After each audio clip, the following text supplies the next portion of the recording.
निर्भीड निष्पक्ष उटंकनाचा बुलंद आवाज राजसत्ता न्यूज।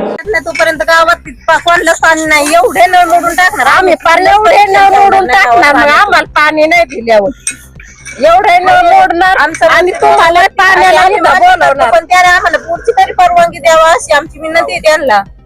बोर मारून देत नाही का तुम्हाला? बोर मारून नाही देते आम्हाला, म्हणजे बोर तुम्ही तुमच्या पैशातून खर्च करणार होते का? आमच्या पैशातूनच स्वतः घेणार तरी आम्हाला परवानगी नाही गावामधून।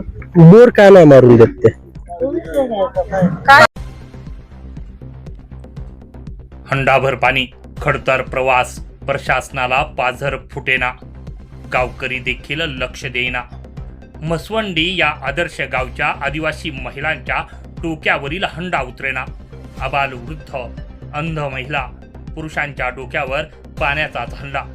आदिवासींकडं गावकरी लक्ष देईना, शासन आंधळ झालंय। योजनांचा मात्र बोजावारा आंधळ दळतंय, कुत्र पीठ खातंय। एकीकडं भारत देशानं 78वा स्वातंत्र्य दिन मोठ्या उत्साहात साजरा केलाय, देश मात्र तंत्रज्ञानाच्या गप्पा मारताय। संगमनेर तालुक्यातील पठार भागातील पाणलोट क्षेत्रात उत्तम कामगिरी बजावून विविध बक्षिसास पात्र ठरलेलं एक आदर्श गाव म्हणजे म्हसवंडी आहे।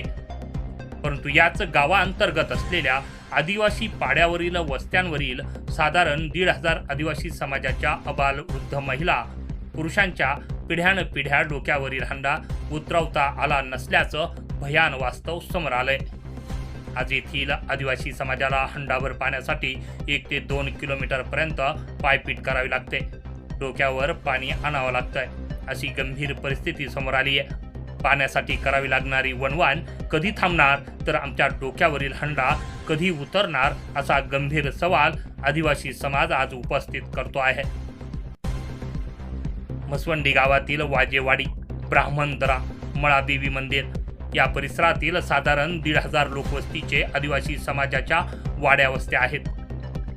येथील आदिवासी समाजातील तरुण महिला पुरुष यांना एका बाजूला पोटाची खळगी भरण्यासाठी आजूबाजूच्या गावातील शेतकऱ्यांच्या बांधावर मोलमजुरीसाठी जावं लागतंय, तर वाड्या वस्त्यांवरील आदिवासी महिला पुरुष, लहान मुले, वयोवृद्धांचा वर्षानुवर्ष पाण्यासाठी सुरू असलेला संघर्ष आजही संपला नाहीये। सकाळ सायंकाळ त्यांना पाणी आणण्यासाठी हंडाभर पाण्यासाठी पायपीट करावी लागत आहे। हे विदारक चित्र सध्या दिसून येत आहे। यापूर्वी म्हसवंडी गावचे ग्रामसभेत बोरवेलसाठी बंदीचा ठराव मंजूर करण्यात आला, परंतु आदिवासी समाजाच्या वाड्या वस्त्या डोंगर भागात व उंचीवर असल्यानं उन्हाळा जवळ आला की पाण्याचे स्रोत आटले जात आहेत, यामुळं पाण्यासाठी वणवण करावी लागते। यापूर्वी जलजीवनची कामे सुरू झाली, परंतु पाणी पोहोचलंच नाही। आता सध्या हर घर जल योजनेचं काम सुरू आहे, परंतु शासकीय योजना म्हणजे आंधळ दळतंय आणि कुत्र पीठ खातंय, अशी परिस्थिती झाली आहे। येथील आदिवासी समाजाला शासकीय योजनांपासून वंचित राहावं लागतंय। अधिकारी फक्त पगारापुरते काम करतायत, सजेवर हजर नसतात, त्यामुळे शासकीय योजनांचा बोजावारा वाजला आहे। ब्राह्मणदरा येथील जिल्हा परिषद प्राथमिक शाळा अंगणवाडीसाठी देखील पाणी पुरवण्यासाठी शासन, प्रशासन, ग्रामपंचायत असफल ठरताना दिसत आहे। येथील शालेय विद्यार्थी देखील पाणी वाहताना दिसून येत आहेत। त्यांनी अभ्यास कधी करायचा? पाणी टंचाईनं येथील काही कुटुंब स्थलांतरित झालेत। यातील अंध महिला देखील पाण्यासाठी वणवण करताना दिसते आहे। शासकीय योजना तर दूरच, परंतु प्रशासकीय यंत्रणेचे देखील अधिकारी गायब झालेत। ग्रामसेवक, तहसीलदार, गटविकास अधिकारी फक्त नावाला उरलेत का? त्यांना खुर्ची सुटत नसल्यानं सर्वसामान्यांचे प्रश्न सुटत नसल्याचा आरोप यावेळी आदिवासी समाज करतो आहे। आदिवासी समाजाचा पाण्याचा प्रश्न न सुटल्यास तीव्र स्वरूपाचं आंदोलन छेडण्याचा इशारा आदिवासी महिलांनी दिलाय। थोडे दिवस झाले तरी पण पाण्याची सोय नाही। म्हातारे माणसं पाणी वाहते, त्यांना आंधळे, पांगळे, अपंग माणसं ते सुद्धा पाणी इथून येते। इथून कसं पाणी नेणार? ते त्यांना चालायला त्यांना खूप प्रॉब्लेम होतोय। 25-26 वर्ष झाले तरी अजून ह्या वाडीत पाण्याची सुविधा नाहीये। बायांना कामावरती जावं लागतं, कसे जाणार ते कामावरती? पाणी वाढायचं, सकाळी इथपर्यंत एवढं लांब यायचं, एवढं लांबून पाणी घेऊन जायचं, परत मजुरीला जाते माणसं। काय करणार माणसं? हे म्हातारे माणसं हे सगळे काय करणार बरं? लहान मुलांना घेऊन इथं पाण्याला येते, काय करायचं आम्ही, आमच्या पाण्याची काहीतरी सोय झाली पाहिजे. तुमचं काय शिक्षण झालं? MBA झालं. तरी सुद्धा आम्हाला इथून पाणी न्यायला लागतं. पाण्याची काही सुविधा नाहीये इथं. काय गाव इथल्या वाडीचं काय नाव तुमचं? मसवंडी वाजवाडी. मसवंडीच्या गावातली वाजेवाडी. हा, मसवंडी गाव आहे आणि वाजवाडी. अजून कोणती वाडी इकडे? ब्राह्मणदारा, हं. पेंडवळा, जुना गावठाण, बरेच गाव आहेत, ते सगळे पाण्यापासून वंचित आहे. तर तुमचं मसवंडी गावाकडे तर आदर्श गाव म्हणून पाहिलं जात आहे. आणि गाव फक्त गावाची सुविधा करतो, वाड्या आणि वस्तींची काही सुविधा करीत नाही. जे काही सुविधा आहे त्यांना ते फक्त गावात येते. गाव फक्त गावच सगळं काय करतो विकास, आणि वाड्या वस्तीचा काहीच विकास झालेला नाहीये. गावातली जी ग्रामपंचायत बॉडी आहे, सरपंच आहे, सदस्य आहे, उपसरपंच आहे, किंवा तुमचे ग्रामसेवक वगैरे जे शासकीय कर्मचारी आहे, तुमच्याकडे लक्ष देत नाही का? ह्या प्रश्नाकडे लक्ष देत नाहीत का? नाही देत. आता 3-4 वर्ष झाले तेव्हापासून गावात जाते, दरवर्षी जातात गावात. गावकरी फक्त म्हणते करतो सोय, काहीच सोय करीत नाही. एवढे दिवस झाले, दरवर्षी जाते, प्रत्येक वर्षी उन्हाळा आला ना गावात जाते. सरपंच कोणीच काहीच लक्ष देत नाही, काहीच म्हणते नाही. सरपंच म्हणते ही विहीर पण सरपंचाचीच आहे, आणि सरपंच म्हणते का आमच्या विहिरीचं पाणी न्या. त्यांच्या विहिरीचं पाणी नेतील माणसं, पण एवढं लांबून कस काय नेणार? हे म्हातारे माणसं, अपंग माणसं कस काय पाणी नेणार बरं? साधारण या विहिरीपासून तर तुमची जी वस्ती आहे याचं अंतर किती आहे? अंतर असेल 2 किलोमीटर. 2 किलोमीटर. हा, म्हणजे 2 किलोमीटर. हा, दररोज 2 किलोमीटर जायचं पाण्याला. सकाळी माणसं पटकनच उठून, इथं एवढी बघा किती गर्दी आहे, एवढी गर्दी राहते, कोणला पाणी घेणार ना? प्रत्येकाला मजुरीला जावं लागतंय. प्रत्येक जण ज्याचं त्याचं आवरण्यासाठी पटकन उठतं. एवढ्या बायांनी काय करायचं बरं? आणि पाणी वाढायला फक्त 2 चाक आहे, एवढ्या माणसांचं कसं होणार? तर तुमच्या गावाचे जलजीवनच्या योजनेचं काम चालू आहे ते आमच्यापर्यंत पोहोचलेलंच नाहीये. जलजीवनचं जे काम चालू आहे ना, त्यांनी फक्त गावापुरती पाईपलाईन केली आणि गावासाठीच सगळं काय करते. ते टाकी बांधून ठेवली, इकडे एक सुद्धा पाईप गाडलेला नाही, इकडे पाईपाचं काहीच केलेलं नाही, पाईपलाईन सुद्धा काहीच केलेली नाही. त्यांनी फक्त गावासाठी केली. आणि गावात पहिलीच टाकी आहे, त्यांना पाणी भरपूर राहते, ते गावापुरतीच आहे. फक्त पहिली जी पाईपलाईन आहे ना, ती पण गावापुरतीच आहे. गावातच फक्त पाणी आहे, इकडे बाकी कुठंच नाही. वाड्या वस्तीवरती कुठंच पाण्याची काहीच सोय झालेली नाही.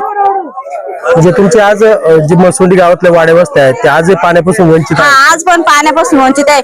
फक्त मसवंडी गावातच पाणी, जेवढ्या वाड्या वस्ती आहे ना साईडला, सगळ्या कोणत्याच वाडीत पाणी नाहीये, आणि त्यांनी कशाची सोय केलेली नाही. आम्हाला पाणी लांबून आणावं लागतं. आंधळे पांगळे, त्यांना पाणी आणता नाही येत. आम्हाला गावातून काय सोय करून देणार एवढं सांगा, नाही तर आम्ही आमच्या पद्धतीनं सोय करू. काय सांगाल, पाण्याची काय परिस्थिती आहे तुमच्याकडे? लय बेकार परिस्थिती आहे आमच्याकडे. लहान लहान मुलं, यांना एक हांडा घेऊन जावं लागतं इथून पाण्याला, तिथून पुढे त्यांना शाळेत जावं लागतंय. इथून ते बदगीला शाळेत जातात. आता पाणी नाही आणते तर आंघोळ करायची कशी, कपडे कसे धुवायचे, सगळं इथूनच न्यावं लागतं. आंघोळीला, कपड्याला, याला त्याला.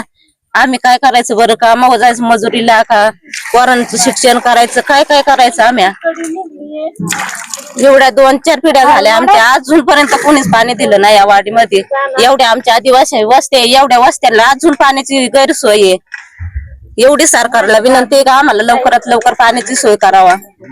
गावातले जे पदाधिकारी आहे किंवा तुमचे शासकीय कर्मचारी, ग्रामसेवक वगैरे आहेत, ते तुमच्याकडे लक्ष देत नाही का पाण्याच्या संदर्भामध्ये? नाही लक्ष देते. आम्ही गेल्या वर्षी पण गेलतो गावामध्ये, मिटिंग घेतली, सगळं केलं, पण काय लक्षच नाही दिलं कोणी. एवढा अख्खा उन्हाळा आम्ही डोक्यावर घेऊन पाणी नेऊन काढला, तरी पण गावाने कुणीच लक्ष नाही दिलं. बाबा तू शाळेत कोणत्या वर्गामध्ये? 10वीला आहे. कुठे शाळेला आहे? बदगीला. दररोज पाणी व्हायला लागते, म्हणजे पाणी वाहिल्यानंतरच शाळेत जायचं. बाळा तू कितीला आहे? 6वीला. तू 5वीला. तू 3रीला. तू पण पाणी वाहते का? कशाने पाणी वाहते तू? कळशीला. शाळेत कुठे आहे तू?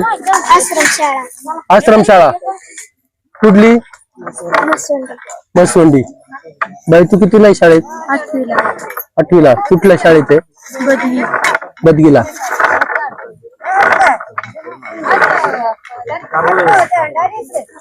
आता काय मागणी कराल तुम्ही शासनाकडे? आम्ही शासनाकडे एवढीच मागणी करतो, आमची दुसरी कसलीच मागणी नाही. आम्हाला पाण्याची सोय लवकरात लवकर करावी. बाकीचा कुटुंबाचा उदरनिर्वाह वगैरे कसं चालतो, म्हणजे रोजंदारीचा काय विषय? एवढे रोजंदारीच करतात. कामाला वगैरे कुठे जायला लागते? आम्हाला वेलापूर बदगी इकडं कोटा असं जातो गाड्यांमध्ये, कुठं काही पिंपरी जिकडं लागेल तिकडं करावं लागतं. त्याच्यामुळे मग लवकर उठावं लागतं. पोरांचं उरकून द्यावं लागतं, शाळेचं पाण्याचं उरकावं लागतं, सगळ्यांचं उरकावं लागत. पुढं आम्हाला कामाला जावं लागतं. काय काय दिवस नाही आवरल्यावर घरीच राहावं लागत आहे. आणि मग असं झाल्यावर आम्ही पोट कशी भरायची? दुधवडे अशोक छगन. इथं या ठिकाणी जे पेंडवळा असेल, वाजेवाडी असेल, ब्राह्मणदारा असेल, हे सर्व भाग हा मसवंडी बोट्याच्या याच्यामध्ये अंडरमध्ये येतो. तर या ठिकाणी गेली 20-25 वर्ष झालं कुठल्या प्रकारची सार्वजनिक योजना असेल किंवा विहिरी असेल, या कुठल्या प्रकारच्या योजना इथं राबवण्यात आलेल्या नाही. आणि अशा म्हणावा असे रस्ते असेल किंवा असे काहीच नाही. आणि या ठिकाणी एक 20-25 वर्षापासून एक गावाने जो गावामध्ये बोरबंदीचा ठराव घेतलेला आहे, यापासून आम्हाला शेती असेल, रोजगार असेल, या सर्व समस्यांना सामोरे जावं लागतं. या ठिकाणी जर एखादा बोर असला किंवा जर आज आमची 2-3 एकर शेती, तर ते शेती न करता आम्हाला दुसऱ्याच्या गावामध्ये, आता हे शेजारील गावी रोजंदारी असेल किंवा प्रत्येकाला, फार तो मुलगा असू दे किंवा एखादी लेडीज किंवा वयस्कर व्यक्ती, सगळ्यांना रोजंदारीसाठी बाहेर गावासाठी जावं लागतं. या ठिकाणी आमचं फक्त मागणी एवढीच आहे का जो बोरबंदीचा जो ठराव आहे, तो बोरबंदीचा ठराव रद्द करून आम्हाला बोर तो ठराव चालू करावा, म्हणजे जेणेकरून तो बोर घेण्यासाठी चालू करावा, अशी आमची मागणी. आता या तुमच्या ज्या वस्तीवरच्या महिला आहेत, दररोज पाणी वाहत आणि पाहायला मिळतात आपल्याला. गाव आणि किंवा शासन या प्रश्नाकडे लक्ष देत नाहीत का? नाही, कुठल्याच प्रकारचे नाही. गावाला आम्ही वारंवार गेले 2 वर्षापासून आम्ही समस्या मांडतोय बा तुम्ही ते. आणि या ठिकाणी एक जुन्या पद्धतीने एक याची पाणी पिण्याच्या सोयी करण्यासाठी एक टाकी बिकी ते सगळं बांधलेलं आहे, पण तो गावच्या दृष्टीने ते बोगस झालेलं आहे. त्यामुळे ते पूर्णतः होते, हो, ते पाणी काय ते येत नाही. असं ती ग्रामपंचायत नोंदच केली नाही. ते एक इथं 2 व्यक्ती त्यांच्या नावाने खोदली, त्यांनी काय 100चा स्टॅम्प केला, त्याच्यावर लिहून घेतलं. 10 वर्षांनी ते म्हणले आमची हक्क आहे, याच्यावर आम्ही तुम्हाला पाणी देणार नाही. ती पण बंद केली. त्याच्यानंतर आम्ही एक खर्चाने एवढ्या वस्तीने एक 10 फुटाचा खड्डा घेतला. तो पण 3 वर्ष वापरला. तिथलं एक जाधव म्हणून स्थानिक व्यक्ती, तो मला हिमाय जागेत आहे, त्यांनी 2-3 वर्ष वापरून दिलं. कोण बॉटरीचे केबल तोडतं, कोण बॉटरी चोरून नेतं किंवा जाळून टाकतं. त्याच्यानंतर तो मला ही माझी विहीर आहे आणि मी तुम्हाला पाणी नाही देणार, तुम्ही तो कुठून ह्या डोक्यावर काही करा. त्याच्यामुळे आमची मंडळी पूर्ण 1-2 किलोमीटर पाणी वाहते आणि त्याला कामावर जायला म्हणजे उशीर होतो. याच्या मागे हे ना आदिवासी मंडळी खूप मागे राहिलेले. त्यांना कसं आहे माहिती का, इथून गाड्या करून खाली जातात, पिंपरीला इकडे तिकडं कामाला जातात, तिकडून यायला उशीर होतो, सकाळी कामावर जायला उशीर होतो. आणि त्याच्यामुळे ही सगळी पिढी माग होत चाललेली आहे. आमचं काय म्हणणं आता हे पोरं सुशिक्षित आहे, आम्ही जर ह्या उठाव केलाय पण त्याला आता हे झालं पाहिजे, सरकारने न्याय दिला पाहिजे. तुमच्या आता ग्रामपंचायत किंवा प्रशासन वगैरे यांच्याकडे तुम्ही मागणी केली, त्यांनी सांगितलं तुम्हाला 5 ते 4 बोर देतो आम्ही सार्वजनिक ठिकाणी. पण ते काय होतं, माझ्या ठिकाणी घेतला, मी काही दिवसांनी हक्क गाजवणार, यांच्या ठिकाणी घेतला, हा हक्क गाजवणार. त्याच्यापेक्षा आम्हाला पूर्ण मोकळा पाहिजे, बोर याच्या उठावासाठी मोकळे पाहिजे, प्रत्येकाने ज्याची त्यांनी घ्यावा अशी आमची अपेक्षा आहे. म्हणजे बोरबंदीचा जो ठराव घेतलेला आहे तो रद्द करण्यात यावा अशी तो ठराव ते म्हणतात 1982 ला घेतला, 84 ला घेतला, तो काय आम्हाला माहित नाही. आमच्या आजोबा पंजोबांची नाव वरतीले जे लोकांना माहिती नाही, त्यांची नावं नाही, आम्हाला जे चेक करायचं ते आम्हाला दाखवत नाही का तो ठराव 82चा का 84चा. तो म्हणतात आम्हाला आमच्या आदिवासी मंडळाची नाव दाखवा, त्याच्यात आम्हाला बघू द्या. आमची तुम्ही विचारपूस केली नाही, तुम्ही तुमच्या गावानिमित्त गावानीच घेतलाय का कशा कोणी घेतलं हे आम्हाला माहित नाही, ते आम्हाला दाखवा. त्याच्यावर जर ठराव असेल तो आम्हाला नामंजूर आहे. आणि आम्हाला जर दाखवलं, तुमचं मसवंडी गाव म्हणजे एक आदर्श गाव म्हणून या गावाकडे पाहिलं जातं, पाणलोट क्षेत्रात ते आदर्श गाव. आदर्श गाव फक्त नावापुरतच. आदिवासी समाजावर यांनी सरसर अन्याय केला. आमचे मुलं आता समजा मुलांना आई म्हणते 1 हंडा भरून आणा, मग ते मुलांनी पहिलं पाणी 1 हंडा भरून आणायचं, मग शाळेत जायचं. त्याच्यापासून मग मुलं वंचित राहिली शिक्षणापासून, अभ्यासाला वेळ मिळत नाही. आणि मग समजा आम्ही आता मग दुसऱ्याच्या गावात आमची शेती असून यांनी जर बोर घ्यायला परवानगी दिली तर आम्ही आमची शेतीत आम्ही म्हणतोय 1 एकरच्या ऐवजी अर्धा एकर आमचं स्वतःचं पिकन, मग हे आम्हाला स्वतः रोजगार उपलब्ध होईल. दुसऱ्याच्या गावात जाऊन दुसऱ्याच्या बांधावर जाऊन आपल्याला पोट भरायची गरज लागणार नाही. आणि थोडा मग पाणी पिण्याचाही सोय होईल. मुलांना अभ्यासाला वेळ मिळेल. मग इथून पुढची पिढी कमीत कमी शिक्षणात थोडी त्यांनाही वेळ मिळत जाईल ना. शिकतील, हुशार होतील, पुढे जातील. आणि गाव डायरेक्ट आम्ही म्हटलं बा आम्ही आमच्या खर्चाने बोरवेल घेतो. गाव डायरेक्ट आम्हाला कारवाईची भाषा, त्याच्यावर तुम्हाला गुन्हे दाखल करून कारवाई करू. मग आमची एकच मागणी आहे का आम्ही सगळे 3 वाड्यांची लोकसंख्या मिळून आम्ही हा निर्णय घेतलाय का आपण आपल्याला स्वतः पिण्याची पाण्याची सोय करायची. तुम्हाला जी काही कारवाई करायची ती सगळे आपले मुलं, महिला सगळे काही 400-500 लोक आहेत त्यांच्यावर त्यांनी रितसर कारवाई करावी. त्यांना आम्ही मग सगळे त्या कारवाईला सामोरे जाऊ आम्ही त्या कारवाई. हे योग्य. अहिल्यानगर जिल्ह्यातील म्हसवंडी गाव हे पाणलोट क्षेत्र विकासाचं एक आदर्श मॉडेल म्हणून ओळखलं जात आहे, जिथे लोक सहभागातून आणि वॉटरशेड ऑर्गनायझेशन ट्रस्ट संस्थेच्या माध्यमातून जलसंधारणाची उत्कृष्ट अशी कामे झालीत. एकता मित्रमंडळ आणि ग्रामस्थांच्या मेहनतीमुळं तर लोक सहभागातून हे गाव शाश्वत पाण्याचं उत्तम उदाहरण बनलंय. गावातील तरुणांनी आणि ग्रामस्थांनी श्रमदानातून पाणलोट विकासाचं काम केलंय. वॉटर संस्थेच्या मार्गदर्शनाखाली शास्त्रोक्त पद्धतीनं पाण्याचं नियोजन व भूजल संवर्धन करण्यात यश मिळालंय. हे गाव पाणलोट क्षेत्र विकासासाठी एक मॉडेल म्हणून विकसित झालंय. परिसरात चराईबंदी आणि कुऱ्हाडबंदी, बोरबंदी सारखे नियम पाळून निसर्ग संवर्धनाला चालना दिली गेली आहे. सह्याद्रीच्या पर्जन्यछायेच्या प्रदेशातील गावांसाठी एक आदर्श गाव म्हणून या गावास मानलं जात आहे. परंतु हंडाभर पाण्यासाठी आदिवासी समाजाची ही पायपीट योग्य नसल्याचं देखील जाणकार म्हणतायत. राजसत्ता न्यूज ब्युरो, संगमनेर.